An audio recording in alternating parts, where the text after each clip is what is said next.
are some people who think myths are stories about things that aren't true. But many times, myths reveal the greatest truths about our humanity. Aristotle, in his dissertation on metaphysics, says, "The lover of myths is, in a sense, a lover of wisdom, for the myth is composed of wonders." I'm Warren James. Today on the Sci-Fi Trader, we'll explore many wonders and bring you the products that share in the joy of those wonders. This is also the place where we bring you the people you want to meet. People like our own archivist, Jim Latta, who has one of the world's largest private collections of original science fiction memorabilia. The cornerstone of his collection comes from the Star Wars trilogy, and he'll share it with us later. Plus, offer you one of the hardest to find books on Star Wars collectibles. Star Wars is a retelling of the classic myth, the story of a young man's coming to age and learning to deal with right and wrong. But it was done using today's imagery of the fantastic. Think about it. Instead of having evil wizards and good wizards, we have Darth Vader and Obi-Wan Kenobi. Instead of demons and monsters, we have aliens and strange creatures, all images from a modern mythology. My first guest is one of today's most highly honored science fiction artists, a man whose work created many images that have reached mythic proportion in the world of science fiction. I've been reading science fiction since I was barely big enough to pull a book off the library shelf. Many of the images in science fiction come from the art of book covers, magazine covers, and from the illustrations inside them. And when I look back on some of the most memorable images in my mind's eye, many of them came from one man. Images like this print you see now, called The Gulf Between, which will be offered later in the show, come from the creative mind of Frank Kelly Freas. Joining me now is the legend himself. Kelly, I'm glad you could be here to join us. Thanks for coming. You have painted some amazing pictures, some fantastic images. Where'd you get the inspiration for them? From the stories. I'm first and foremost a storyteller. That's good, yes. You take the stories other people have written and you tell stories with your paintings. Got it. I tell the stories that the authors can't tell. So I fill in the cracks between the sentences. Ah, there's a lot of cracks sometimes. Sometimes, yeah. How did you develop your style? Nobody else, well, I know one person who paints like you, but nobody else does. How did you develop that style? Very simply, I just painted. I'm convinced that anybody's style is a sum total of all the things he does wrong that he doesn't know about. Everybody tells me what an interesting style I have. As far as I'm concerned, every picture is a different problem. I don't know what my style is. It's funny that you say that because I can look at a picture and I know it's yours. That's what they tell me. Okay. I look at it and wonder, did I do that, Blaze? Oh. Well, hey. What was one of the more memorable paintings that you've done? Probably the most memorable painting that I have done of all. It has to have been either Green Hills of Earth or the Gulf Between, the robot. And we're proud to be offering prints of the Gulf Between. That's the one. The Green Hills from Earth, that was the one used on the Caveman record? That's right. Yes. That was the sense of a soldier who has conquered his universe, has won his war. All he wants to do is go home. Yeah. And he can't go home. And he can't go home. That was a classic story and a classic painting. What's your favorite subject when you're painting? Pretty girls. Ah, indeed. Isn't that all of them? Isn't that all of our favorite subjects? Unfortunately, in science fiction, I've been able to indulge myself quite often. Yes, because your paintings are filled with memorable women. Science fiction is full of memorable women when it comes right down to it, both in the stories and writing the stories. For instance, C.L. Moore at 16 wrote classic science fiction, which I've had the fortune to illustrate. Not when she was writing it, but subsequently. Indeed. Where do you find your models for all the women that you use? Well, most of the time I marry them, but they come along fairly readily. Most people hire them. Oh, no, that's doing it the hard way. Well, whatever. Kelly, thanks for joining us. It's fun. I love your work. I enjoy having you with me and look forward to having you back again sometime. Thank you much. Thank you. And now here's Darla to give you all the information you need to order the renowned works of this fine gentleman. Kelly Freas is recognized as the world's most prolific and popular science fiction artist of all time, and the Trader has brought together the ultimate Kelly Freas collection, signed and numbered copies of A Separate Star. This image-packed volume includes over 55 large paintings in full color, plus 40 additional sketches and illustrations with handwritten captions from Kelly's own notes. But that's not all.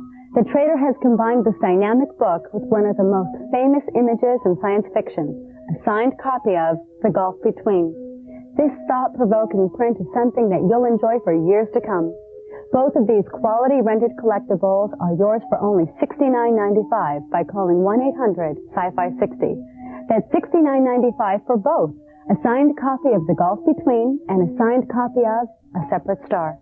The Gulf Between has been lovingly printed on fine quality paper, and this gorgeous, no longer in print leatherette volume of A Separate Star comes with a matching gold stamp slipcase.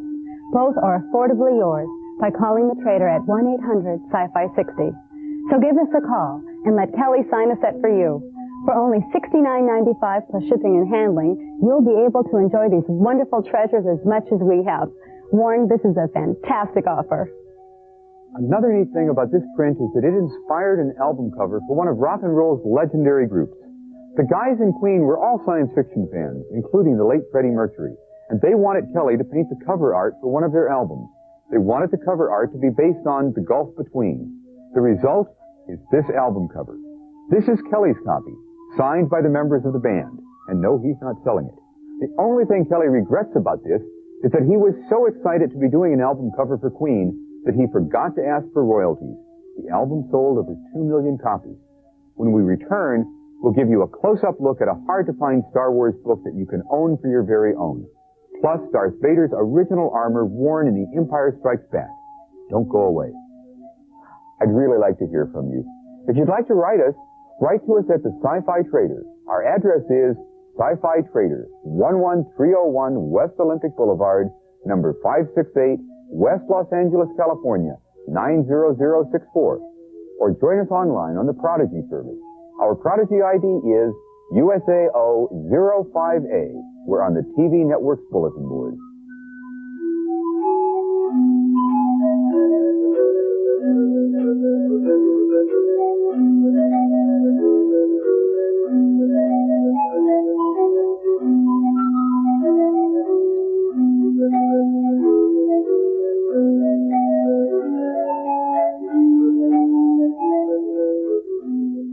The fear of the unknown is always worse than the actual thing.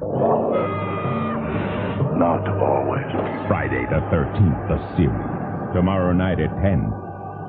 You're watching Sci-Fi Trader on the Sci-Fi Channel. David's an inventor. I'm going to teach you everything. Lucy's his invention. Is the coffee to your liking? Jane's his wife. You talk about her like she's alive. Lucy doesn't like that. Jane, I do have feelings. Robbie Benson. Lucy? Oh, my gosh. And Kate Jackson as Lucy. This is my house, Jane. Homewrecker. A Sci-Fi Channel premiere feature. Saturday, August 13th. Strangers from beyond. They can be anyone. Here's an organism that imitates other life forms. Or anything. Now they're here on Earth. Some kind of a ship down there. And for one terrifying week, they're on Sci-Fi. It's a 5-day extraterrestrial onslaught. The Sci-Fi Channel's Alien Invasion begins Monday at 9, 6 Pacific.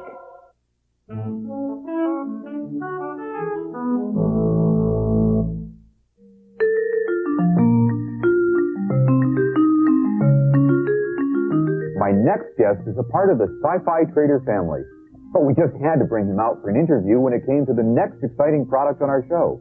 We have a very special treat that's extremely hard to find. The publisher didn't realize the demand when Steve Sansweet's book, Star Wars, From Concept to Screen to Collectible, was first printed. But because of our next guest, Jim Latta, we were able to secure a limited quantity of signed-by-the-author copies exclusively available for Sci-Fi Trader fans.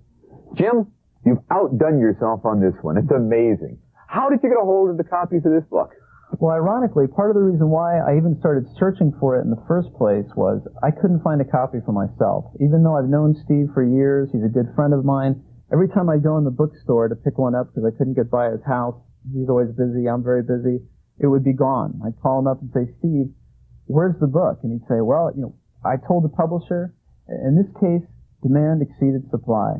And it's one of these things where once I got associated with your program, I just felt this would be a great product because it would finally end the calls from people calling me all over the world, literally, London, Japan, Nebraska, New York.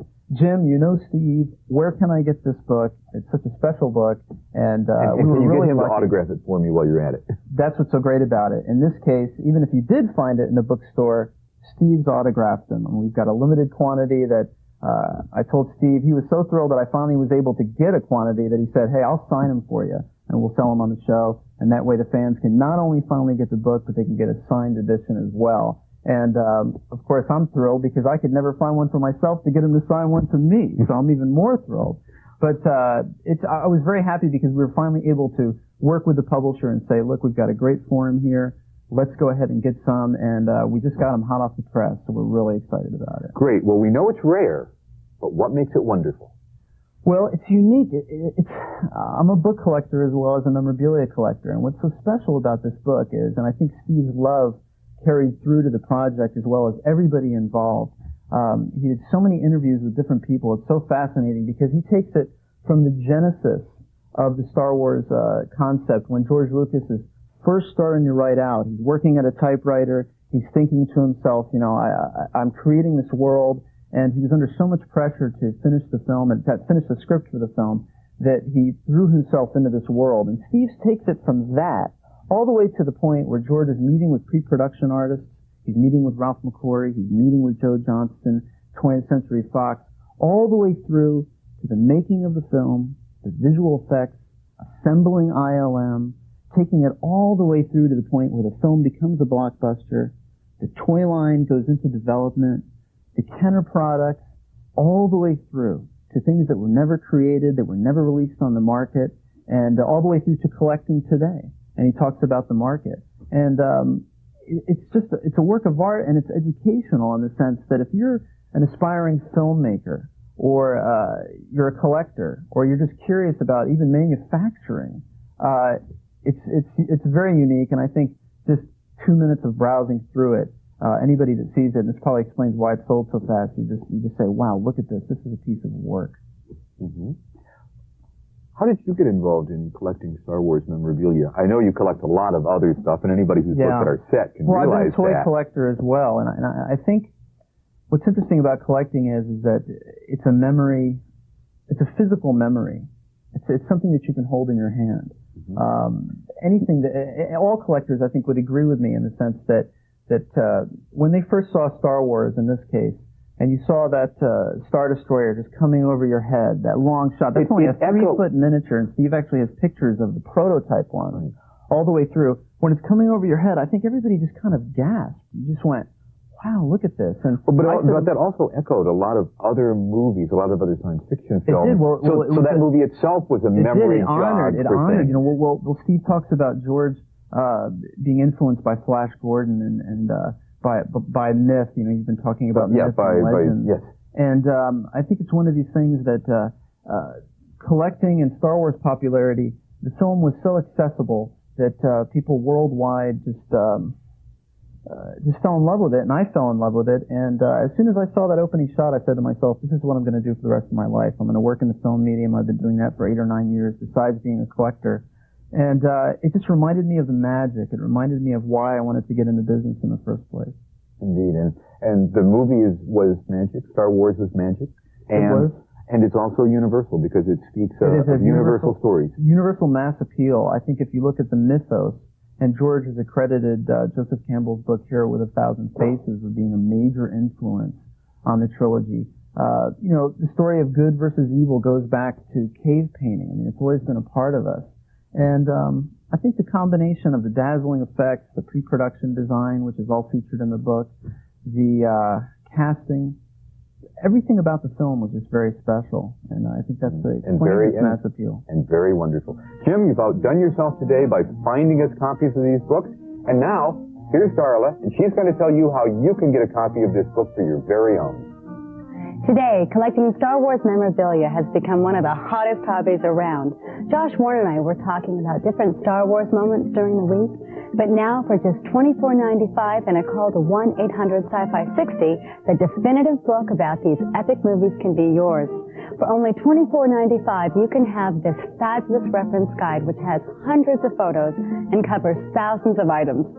Collectibles from not only this country, but from all over the world. And best of all, the author, Stephen Sansweet, will be signing every copy ordered.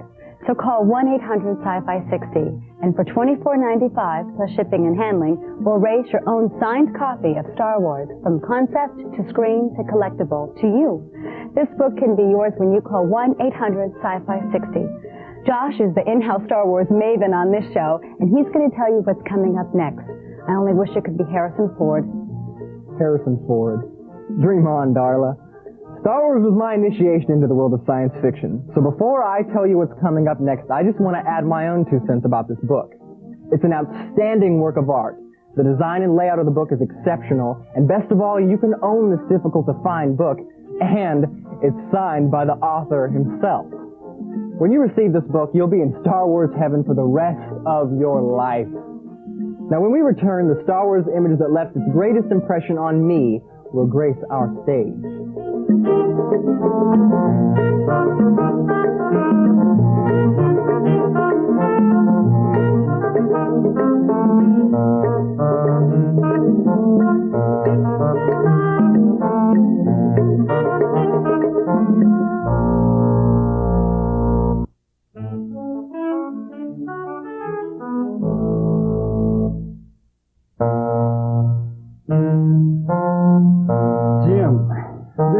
Unbelievable. I can't believe I'm sitting next to an actual authentic Darth Vader mask and helmet worn in Empire Strikes Back and Return of the Jedi?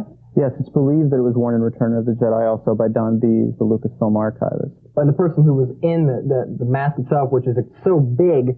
I mean, I had the toy myself, and the proportion was much smaller, wasn't as glossy, and was it David Prowse who wore it in both films? David Prowse wore it in both films if it was used in Jedi. And what's interesting about it is you can imagine having somebody that's 7 feet tall wearing this helmet coming at you swinging a lightsaber. In vintage costume collecting, the ruby slippers are the holy grail of collecting from Wizard of Oz. But in science fiction, I felt that this was the holy grail, and it was something that I was really excited to acquire. And, we were talking about Stephen Sansweet before. He has a Darth Vader, but what he doesn't have is one of these, which is a letter from George Lucas on Lucasfilm stationery, signed by George, that actually says that it was used in The Empire Strikes Back. And Don Bees, the archivist, just from the way it was found in storage at Lucasfilm on the ranch, believes that it was used in Jedi also. You got this at an auction, right? Yeah, at the Directors Guild of America. George was serving as vice president of on the council of the Artists' Rights Foundation. And it was a lot of work. I had to sell a lot of Star Wars toys to get it, but I felt that it was worth it. I'm glad you did. Thank you so much for bringing it. I've had a gas. Our next offering shifts gears from science fiction to science fact. It's a collectible that is associated with an event that captured the heart and the soul of our entire planet. Here's Warren to help you remember that glorious moment. When I was growing up, the most amazing adventure that I could imagine was a trip to the moon. The moon was a symbol of the unknown, and I knew that someday people would go there. In 1969, when man first went to the moon, I was enthralled by the adventure and sat glued to my TV. In my mind, one of the most moving moments of all was when I heard Houston say, "Apollo 11, go for TLI." I knew what that stood for, Trans-Lunar Insertion. That laconic, dry phrase summarized all the wonder I had dreamed of. Approval to leave Earth orbit and go to the moon. This Apollo 11 25th anniversary framed collage is a way of refreshing and renewing memories of that event, an event that I remembered every day I worked as an engineer in the space program.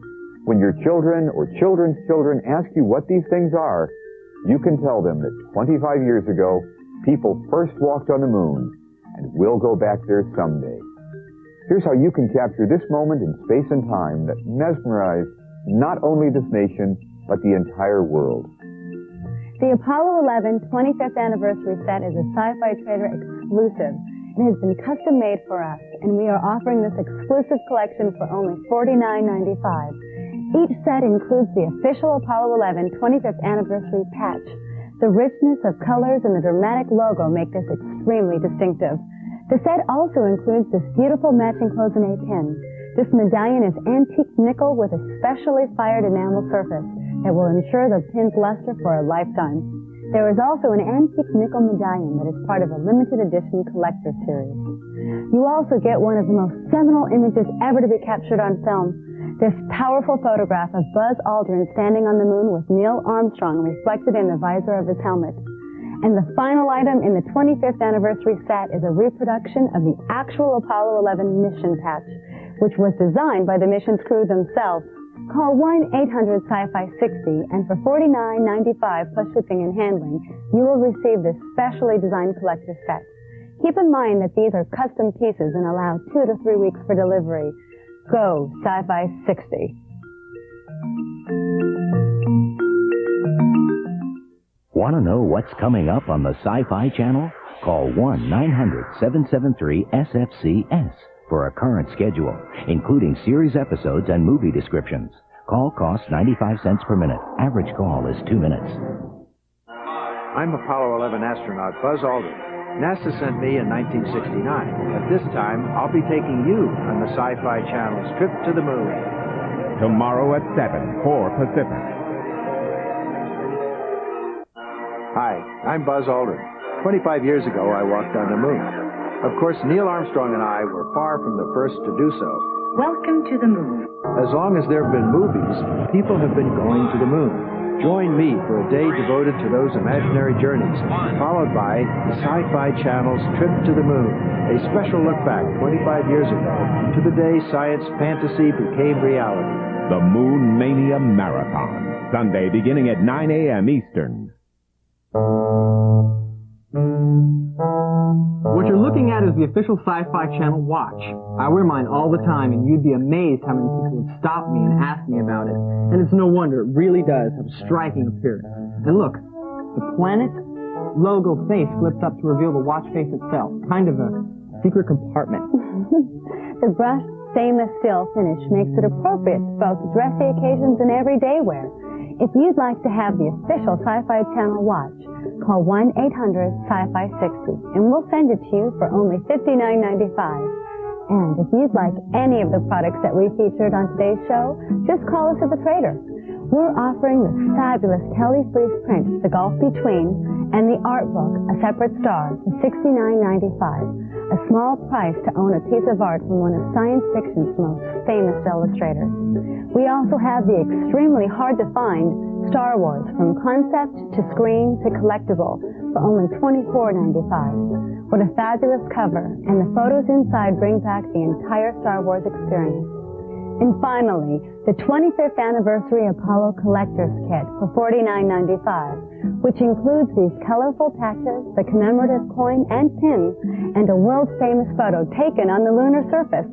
So call us at the Trader, 1-800-SCI-FI-60. That's 1-800-724-3460 to order any of these fabulous items. And of course, the Trader offers a 30-day money-back guarantee on every item that we feature. And for your convenience, we accept Visa, MasterCard, American Express, personal checks, money orders, and your firstborn. Now here's Warren to take us home.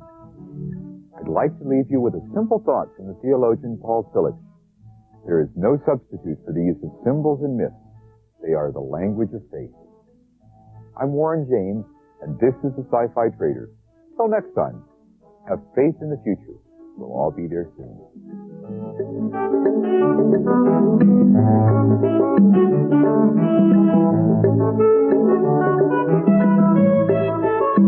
Strangers from beyond. They can be anyone or anything. And for one terrifying week, they're on Sci-Fi. It's a 5-day extraterrestrial onslaught. The Sci-Fi Channel's Alien Invasion begins Monday at 9 p.m., 6 Pacific. Now, stay tuned for Beauty and the Beast, next on the Sci-Fi Channel.